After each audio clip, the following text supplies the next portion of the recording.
Olá, meus amados irmãos, eu vos cumprimento com a santa e gloriosa paz do nosso amado Salvador Jesus Cristo. Com muita alegria estamos aqui mais uma vez para juntos estudarmos mais uma preciosa lição da Escola Bíblica Dominical. No próximo domingo estaremos estudando a lição de número 9, que tem como título As Histórias e as Poesias Falam ao Coração. Lembra você que estamos estudando neste primeiro trimestre de 2022 sobre a supremacia das Escrituras, a inspirada, inerrante e infalível Palavra de Deus. Na semana passada, estudamos sobre a lei e os evangelhos que revelam a pessoa do nosso amado Salvador Jesus Cristo e a sua obra, o plano de salvação para toda a humanidade. E hoje trataremos de mais dois blocos de livros da Escritura Sagrada. O bloco conhecido como livros históricos, que tem 12 livros, e também o outro bloco, que é o bloco dos livros poéticos. E assim aprenderemos mais uma preciosa lição sobre as Escrituras Sagradas. Antes de prosseguir, eu quero primeiro agradecer a você, meu querido irmão e irmã, que está nos assistindo hoje pela primeira vez. E eu quero dizer para você o seguinte: faça a sua inscrição no nosso canal, se desejar, ative aí o sininho para receber as notificações e assim queremos contar com você aqui juntos. E aí você aproveita e compartilha com seu irmão, com sua irmã em Cristo e também ama a Escola Bíblica Dominical como você e eu. Então vamos orar ao Senhor e pedir que Ele nos abençoe nesta lição da Palavra de Deus. Vamos orar ao Senhor? Pai, no nome de Jesus te agradecemos, Senhor, por essa oportunidade tão preciosa que temos de mais uma vez, através deste canal, trazer esta lição para os teus filhos. Que o teu Espírito nos inspire e assim os teus servos possam receber a tua palavra. Em nome de Jesus nós te agradecemos. Amém e amém. Vamos então, irmãos, para a nossa aula e, como sempre, começar pelo nosso texto áureo, que se encontra no livro dos Salmos, o Salmo de número 119, o versículo de número 107. Salmos 119, versículo 107, diz assim: Estou aflitíssimo, vivifica-me, ó Senhor, segundo a tua palavra. Repetindo, estou aflitíssimo, vivifica-me, ó Senhor, segundo a tua palavra.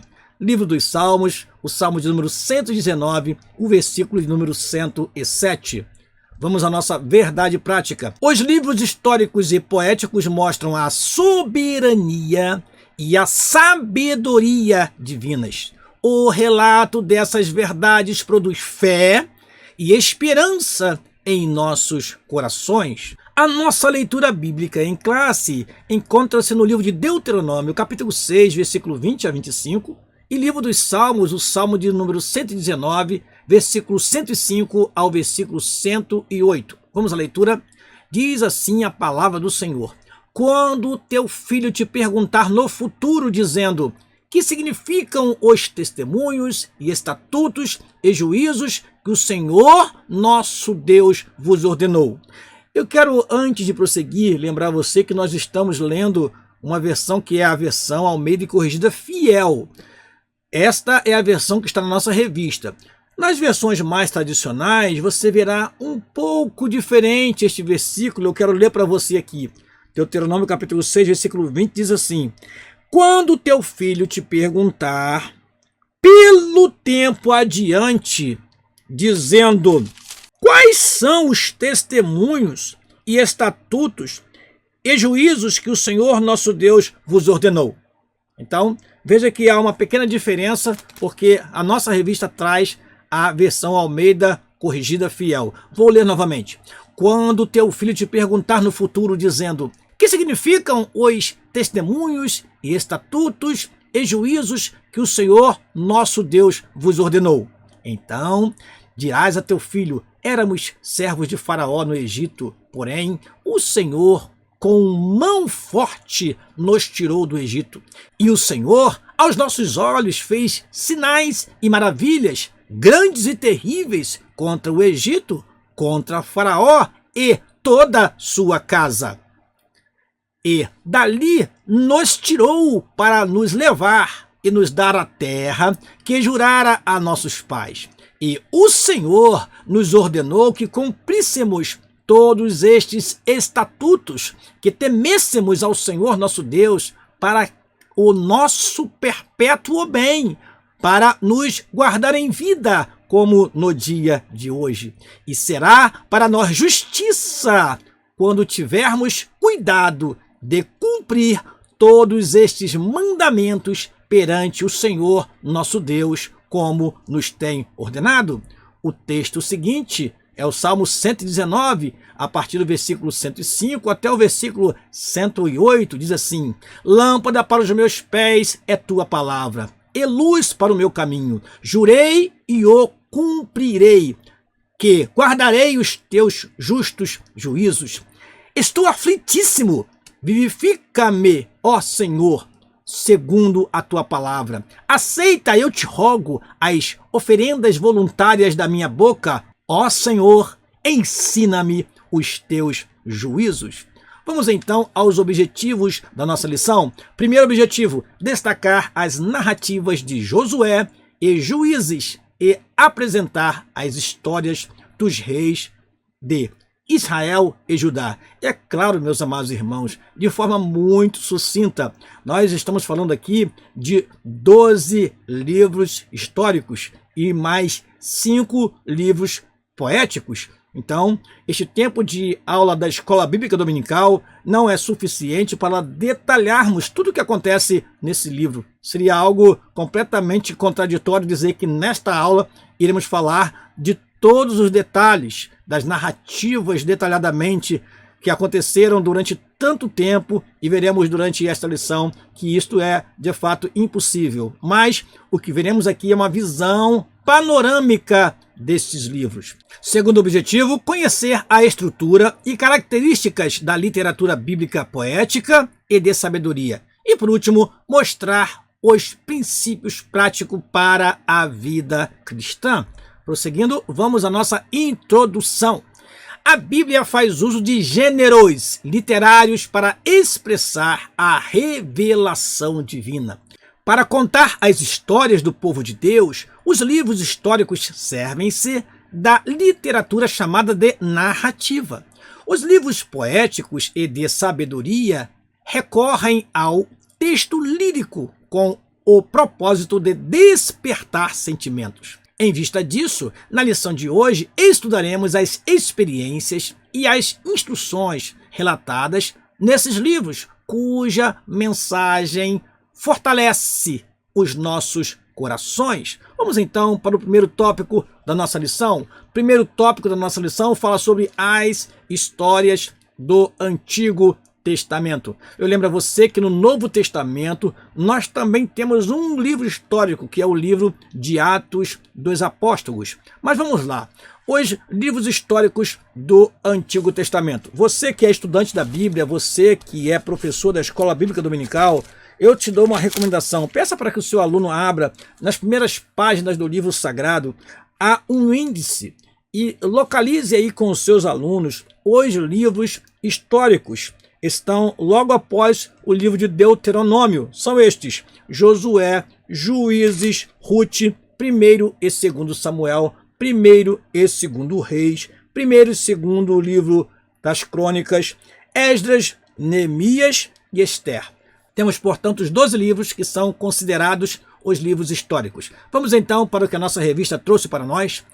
Os livros históricos, item número 1 do primeiro tópico. Após a morte de Moisés, Deus chamou Josué para liderar o povo na conquista da terra prometida. É claro, se nós analisarmos os livros anteriores, veremos que esta chamada, esta vocação de Josué se evidenciou muito antes do início do livro de Josué. Você que é estudante da Bíblia sabe disso. As gerações seguintes, ou seja, as gerações que vieram após Josué, para assegurar a herança, disputaram espaço com outras nações. Os registros dessa experiência com Deus e da posse da terra são chamados de livros históricos.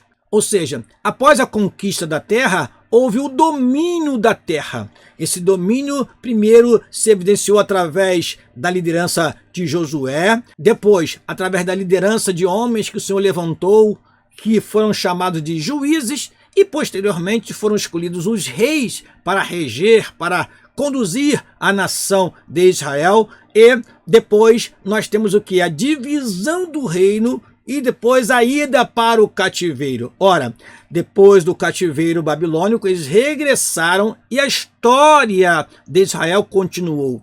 Eu estou fazendo um breve resumo dos livros históricos, e é isso que nós temos. Nós temos a história a partir de Josué até o momento em que o povo regressou do cativeiro com os livros de Esdras e Neemias. É o que nós temos no texto sagrado. Prosseguindo, são um total de 12 volumes que retratam a história de Israel desde a entrada em Canaã, cerca de 1400 anos antes de Cristo, até o tempo de Esdras e Neemias, cerca de 400 anos antes de Cristo. Nesse período, Israel experimentou a providência, a proteção e o juízo divino. Esses relatos demonstram que Deus controla o curso da história. Eu quero chamar a atenção do querido professor e aluno para este versículo. Livro de Josué, capítulo 21, no versículo 45, diz assim: palavra alguma falhou de todas as boas palavras que o Senhor falara à casa de Israel. Tudo se cumpriu. E aqui nós vemos o quê? Nós vemos o cuidado de Deus. Quando o povo pecou, Deus corrigiu o povo, Deus advertiu o povo, deu-lhe promessas. E tudo aquilo que foi prometido por Deus foi se cumprindo, porque a palavra dele é fiel e verdadeira. E Deus conservou assim o seu propósito para o seu povo e ainda conserva até os nossos dias. Item número 2, as histórias dos juízes. Depois de Josué, os juízes governaram Israel até ao profeta Samuel. São cerca de 400 anos, diz o nosso comentarista, mas alguns estudiosos dizem que foram cerca de 300 anos. Você também vai encontrar isso em livros e em comentários bíblicos. 300 ou 400 anos de história com a atuação de 12 líderes, principalmente. Nessa época não havia rei em Israel, Juízes capítulo 18, versículo 1, e cada um andava como queria. Um dos grandes problemas que aconteceu após a liderança de Josué é que Josué não preparou um sucessor como Moisés preparou Josué para assumir o povo após a sua morte. Josué não preparou sucessores e assim o povo fazia o que bem entendia. Temos então esse tempo como um tempo sombrio, onde cada um fazia o que bem entendia sem ter uma liderança unificadora em toda a nação. Por essa razão, a nação entrou em declínio espiritual e fez o que parecia mal aos olhos do Senhor.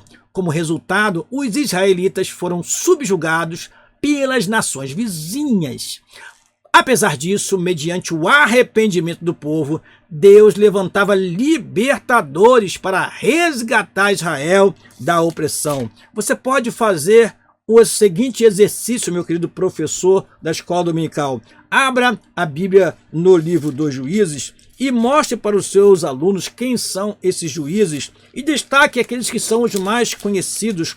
Por exemplo, Gideão, Sansão, que tiveram grandes fatos registrados sobre a sua influência na liderança do povo, combatendo os inimigos ao redor. Então, utilize bastante a Bíblia nesta lição para mostrar aos seus alunos, faça com que o seu aluno desfole a palavra do Senhor, para que ele tenha intimidade com a Bíblia e possa conhecer de fato quem foram esses líderes que são chamados de juízes. Prosseguindo, terceiro item do primeiro tópico, as histórias dos reis. Há alguns meses nós já estudamos sobre a história dos reis, então eu quero deixar para você aqui em cima um link para que você possa clicar e ir até as lições que nós deixamos para você em nosso canal sobre a história dos reis. Prosseguindo, por volta do ano 1050 a.C., Deus constituiu Saul como rei em Israel. Porém, Saul fracassou. Então, Davi foi escolhido e recebeu a promessa de um reino que não teria fim. Salomão lhe sucedeu e, após a sua morte, o reino se dividiu: Israel no norte e Judá no sul. É importante frisar isto aqui. Nós tivemos 120 anos de reino unido, sob a liderança de Saul, de Davi e Salomão. Após o reinado de Salomão, nós tivemos a divisão do reino em Reino do Norte e Reino do Sul. Reino do Norte se chamou Israel e Reino do Sul passou a ser chamado de Judá. O que aconteceu? Ambos os reinos rebelaram-se contra Deus e foram para o exílio. Em 722 a.C., Israel, eu destaco para você frisar bem isso, o Reino do Norte foi conquistado pelos assírios. Em 586 a.C., Judá, Reino do Sul, caiu diante da Babilônia. É claro, você que é estudante da Bíblia deve se lembrar que esta conquista se deu em 3 etapas. Em 605 a.C., em 597 a.C. e em 586 a.C. Aqui nesta lição nós temos apenas a última dessas datas. Contudo, em 539, cumprindo sua promessa, Deus restaurou o trono de Davi e, do reino de Judá, a esperança messiânica se cumpriu em Jesus. Essas narrativas mostram que os planos do Senhor não podem ser frustrados. Isso nos dá uma bela lição, meus amados irmãos. Passam-se os anos, passam-se os tempos, mas o plano do Senhor jamais será frustrado. Deus, ele tem o controle de todas as coisas, ele tem o controle da história. Veja que interessante que estamos falando ali de um período muito extenso. E eu repito para você, nós temos no nosso canal muitas e preciosas lições sobre o tempo dos reis. Portanto, não vamos aqui reprisar, mas você pode pesquisar em nosso canal e aprender sobre estas importantes lições que temos no livro dos reis. Prosseguindo, vamos então para o segundo tópico da nossa lição: os livros poéticos e de sabedoria do Antigo Testamento.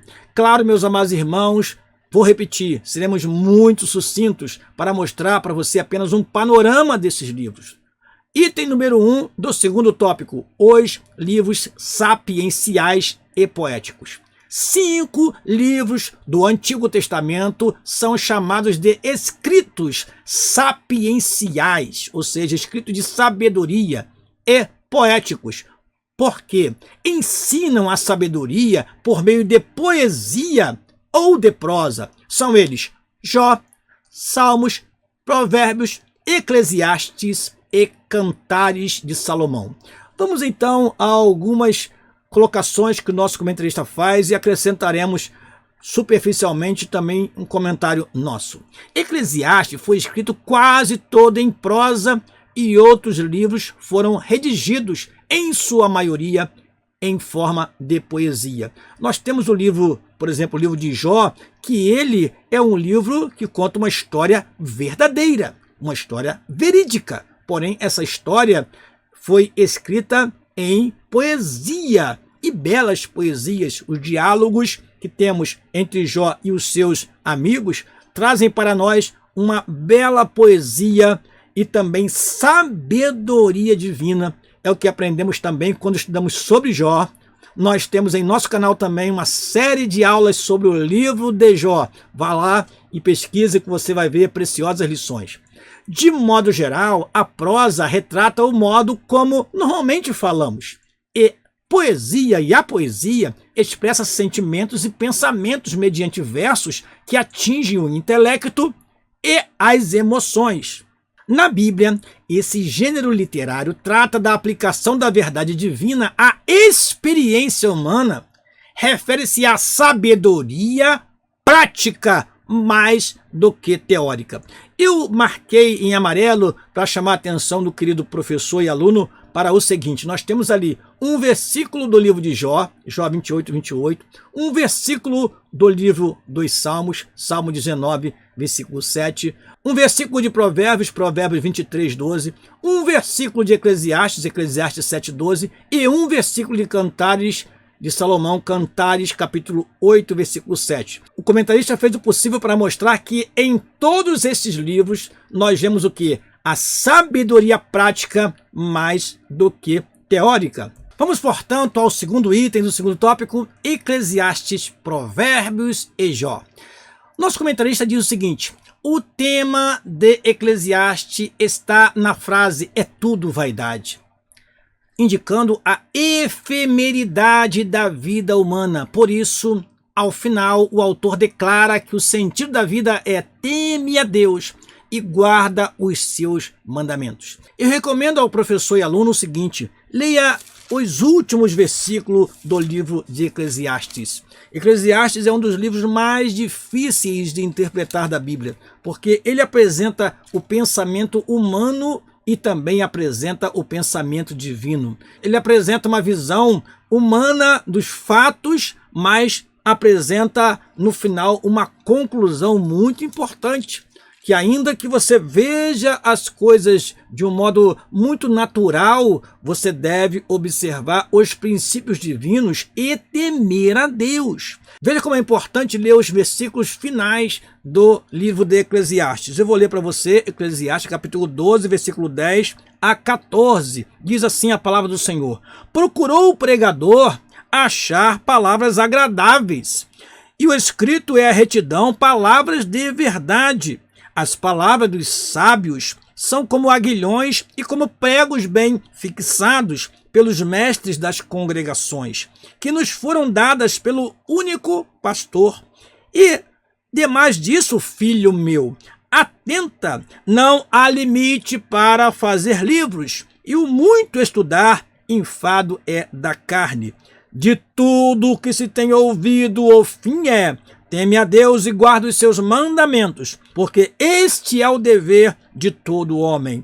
Porque Deus há de trazer a juízo toda obra e até tudo o que está encoberto, quer seja bom, quer seja mal. Prosseguindo, quanto ao tema de Provérbios, eu fiz uma modificação aqui no conteúdo da revista para você entender melhor o que nós temos no livro dos Provérbios. Qual o tema? Ora, basta lermos os primeiros versículos para entendermos o objetivo deste livro. Provérbios capítulo 1, versículo 1 ao versículo número 6. Diz assim: Provérbios de Salomão, filho de Davi, rei de Israel. Apesar de no livro de Provérbios não termos apenas Provérbios de Salomão, o livro de Provérbios começa assim. Versículo seguinte: para se conhecer a sabedoria e a instrução, para se entender as palavras da prudência, para se receber a instrução do entendimento, a justiça, o juízo e a equidade, para dar aos simples prudência e aos jovens conhecimento e bom siso, para o sábio ouvir e crescer em sabedoria, e o instruído adquirir sábios conselhos, e por último, para entender provérbios e sua interpretação, como também as palavras dos sábios e suas adivinhações. Então, este é o verdadeiro propósito deste livro. Vamos lá. O livro ensina que observar os princípios divinos nos faz pessoas sábias. Portanto, ao concluir, o escritor enfatiza que uma pessoa temente a Deus é digna de ser honrada. E esse texto você deve conhecer, ele trata da mulher virtuosa. E diz assim este versículo tão maravilhoso, Provérbios 31, versículo 30.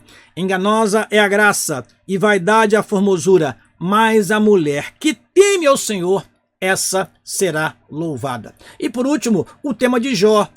Eu apenas destaco duas informações que podem ajudar você a entender o tema de Jó. E nós temos aqui no nosso canal aulas preciosas sobre o livro de Jó.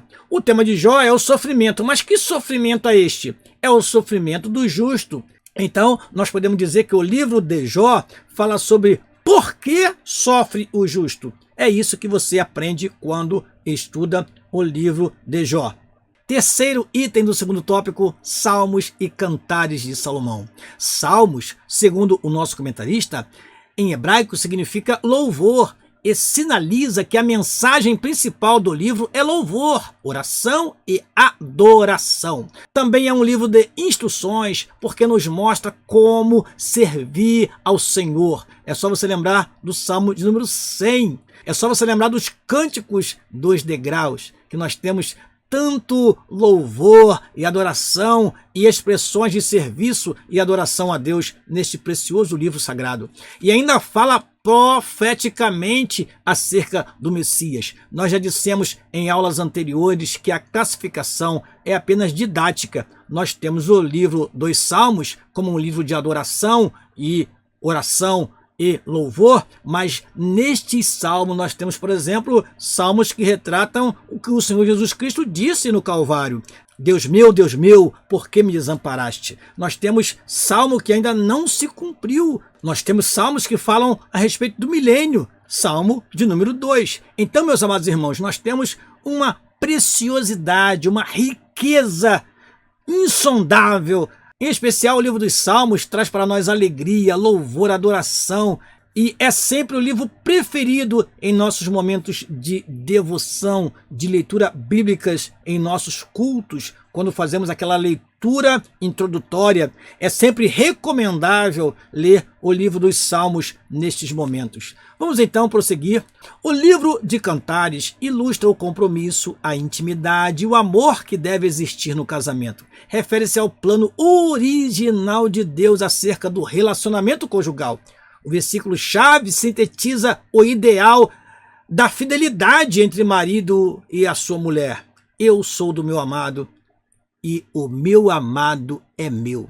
E eu acrescento o seguinte: ilustra o amor de Jeová por Israel e o amor de Cristo pela igreja. Prosseguindo, vamos então ao terceiro e último tópico da nossa lição, uma mensagem ao coração.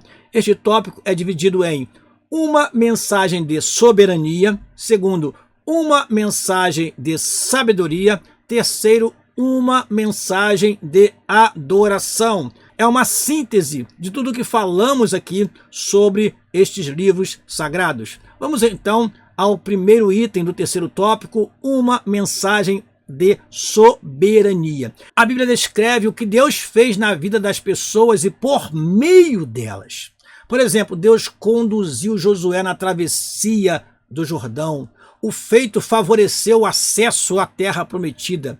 Deus levantou nações para punir a rebeldia de seu povo e ainda proveu o meio de escape a fim de evitar a extinção da nação eleita. Nós vemos o que? O agir de Deus. Ele faz na vida das pessoas e faz através das pessoas. Prosseguindo, ele resgatou da Babilônia o remanescente conforme a promessa feita a Davi. Foi ele que conservou a nação de Judá e assim preparou o caminho para a vinda do Messias prometido. Assim sendo, nosso coração deve se aquietar, porque Deus é soberano. Ele age na história e nada acontece fora da sua vontade. Deus é soberano. Deus, ele sabe muito bem como trabalhar com o homem.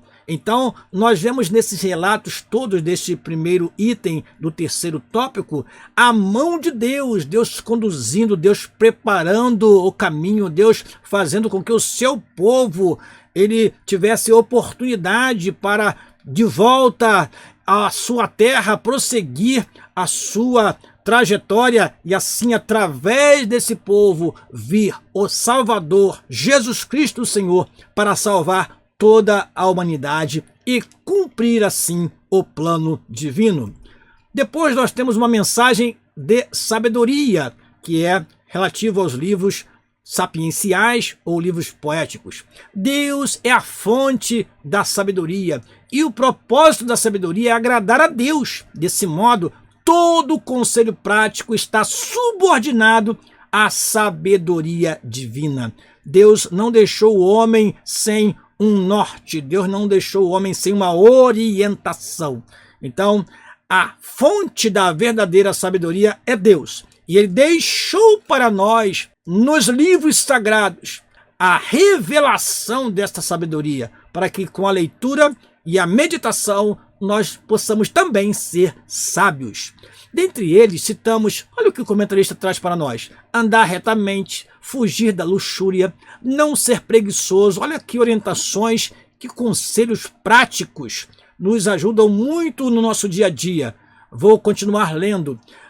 Não ser preguiçoso, manter boa reputação, tomar cuidado no falar, não confiar no dinheiro, viver com alegria, remir o tempo, manter a integridade, aceitar a repreensão, confiar no Senhor e desfrutar do verdadeiro amor. Ou seja, são conselhos práticos. É a sabedoria divina nos orientando, nos instruindo para nós não cometermos deslizes, para nós não tropeçarmos, mas termos uma vida equilibrada na presença do Senhor. Terminando este item, temos o seguinte: no entanto, essas ações não podem ser observadas de forma legalista.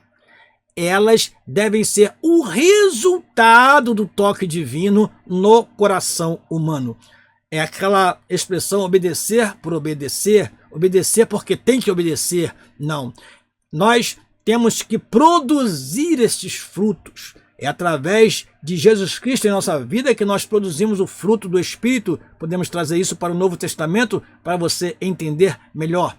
Mas o que o comentarista está dizendo é que nós não podemos pensar que isto é uma ordem, eu tenho que obedecer. Não. É natural que o fiel, que o justo, o temente, ele receba de Deus a instrução sábia e assim proceda, não por uma simples obrigação, mas porque ele encontra prazer na lei do Senhor, como diz o salmista. Prazer na lei do Senhor e na sua lei meditar de dia e de noite, e através dessa meditação ele vai sendo o servo de Deus, o justo, vai sendo instruído em toda a sua vida. Terceiro e último item, uma mensagem de adoração. Os salmos possuem a peculiaridade de expressar as mais profundas emoções do coração humano, tais como medo, angústia, tristeza, força, segurança e alegria. Também refletem o ideal divino da espiritualidade e adoração. Então nós temos uma mensagem de adoração. Nós temos no livro dos Salmos a expressão da alma. O que é a música, afinal de contas? Música é a expressão da alma. E ali nós vemos o salmista abrindo o seu coração em alguns momentos, como no Salmo 51. Nós vemos o salmista falando no Salmo 73, por exemplo, o Salmo de Asaf, que ele tinha inveja do ímpio. Ele expressa o sentimento mesmo que ele tinha no seu coração. Isso mostra que a nossa vida de fiel, a nossa vida de cristão, a nossa vida de homem temente a Deus não é imune aos nossos sentimentos e às vezes até contraditórios. Os salmistas, eles escreveram e mostraram isso para nós: medo, angústia, tristeza. Salmo 142, o salmista diz algo interessante. Eu gosto muito desse salmo. Salmo 142, no versículo de número 4, diz assim: olhei para a minha direita e vi, mas não havia ninguém que me conhecesse. Refúgio me faltou, ninguém cuidou da minha alma. Alguém vai dizer: mas o salmista aqui está reclamando, está murmurando. Ele está falando aquilo que está no seu coração. É a expressão do coração que quer adorar a Deus, mas adorar a Deus em espírito e em verdade.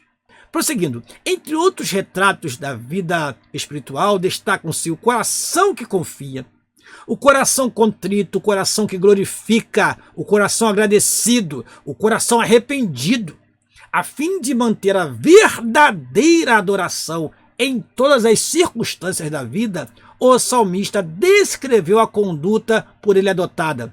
Qual foi? Escondi a tua palavra no meu coração, para eu não pecar contra ti. Então, em meio a tantos conflitos, ansiedades, desejos que nós temos, medos, angústias, o que devemos fazer é esconder a palavra do Senhor, porque ela é quem nos dá segurança, é ela que nos dá firmeza para nós prosseguirmos em nossa vida e assim vamos triunfando para a glória de Deus Pai.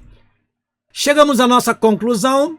A experiência do povo de Deus na conquista e posse da terra prometida aponta para a soberania divina. O texto bíblico em prosa e poesia revela a sabedoria divina, que deve ser aplicada em nosso viver diário. Essa mensagem alegra o nosso coração, serve de bom remédio e conserva saudável nosso espírito, alma e corpo. Amém. Eu convido você para a próxima aula. Na lição de número 10, estudaremos sobre as profecias despertam e trazem esperança. Eu quero contar com a sua presença aqui comigo na próxima aula. Vamos estudar junto esta lição que trará para nós uma visão muito importante sobre as profecias bíblicas. E eu quero me despedir de você agradecendo pela sua presença aqui comigo. Eu quero agradecer a você que está conosco até o final desta aula e quero dizer a você que nós continuaremos aqui fazendo o possível para trazer o melhor para você, sempre observando a lição, sempre analisando o texto, sempre destacando aquilo que nós achamos importante destacar, trazendo uma frase ou um versículo adicional para que você possa ter uma aula sugestiva para mostrar e apresentar aos seus alunos. Deus te abençoe em nome de Jesus, que você tenha uma ótima semana e que a aula seja abençoada para a glória de Deus Pai. Aqui se despede o seu amigo, pastor Daniel Rosa Dutra. Que Deus te abençoe no nome de Jesus. Amém.